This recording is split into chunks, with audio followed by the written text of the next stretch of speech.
បាទនេះគឺជាសកម្មភាពការផ្លាស់ប្ដូរកញ្ចក់រថយន្ត Mercedes-Benz G500L ឆ្នាំ2019បាទសូមគោរពជម្រាបសួរពុកម៉ែបងប្អូនទាំងអស់គ្នាបាទបើសិនជាពុកម៉ែបងប្អូនចង់បានកញ្ចក់រថយន្តដែលមានគុណភាពល្អនិងជាងដែលមានជំនាញច្បាស់លាស់ផ្នែកកញ្ចក់រថយន្តសូមកុំភ្លេចខាងកុសលសុខមានបាទខាងយើងខ្ញុំក៏មានលក់កញ្ចក់រថយន្តគ្រប់ម៉ាកគ្រប់ស៊េរីហើយក៏មានសេវាកម្មទៅផ្លាស់ប្ដូរកញ្ចក់រថយន្តជូនពុកម៉ែបងប្អូនដល់ទីតាំងផងដែរបាទហើយបើសិនជាពុកម៉ែបងប្អូនមានបញ្ហាដូចជាកញ្ចក់រថយន្តជ្រាបទឹកចង់កោះបិទបដូរស៊ុំឬក៏មានចម្ងល់អ្វីផ្សេងទៀតដែលតាក់ទងជាមួយនឹងកញ្ចក់រថយន្តពុកម៉ែបងប្អូនដែលឆាតចូល page សួរព័ត៌មានផ្ទាល់ក៏បានឬក៏ពុកម៉ែបងប្អូនដែល call តាមលេខទូរស័ព្ទដែលខ្ញុំដាក់នៅលើ banner ផ្ទាល់ហ្នឹងក៏បាន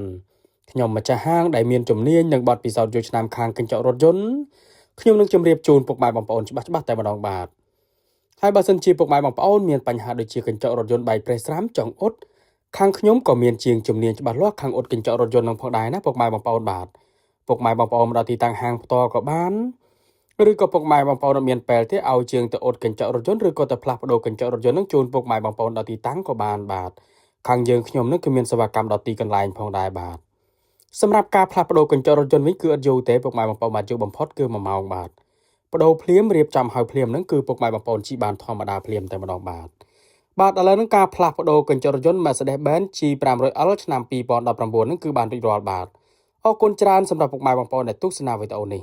ចុងក្រោយសូមអរគុណគ្រប់ជ្រាបលា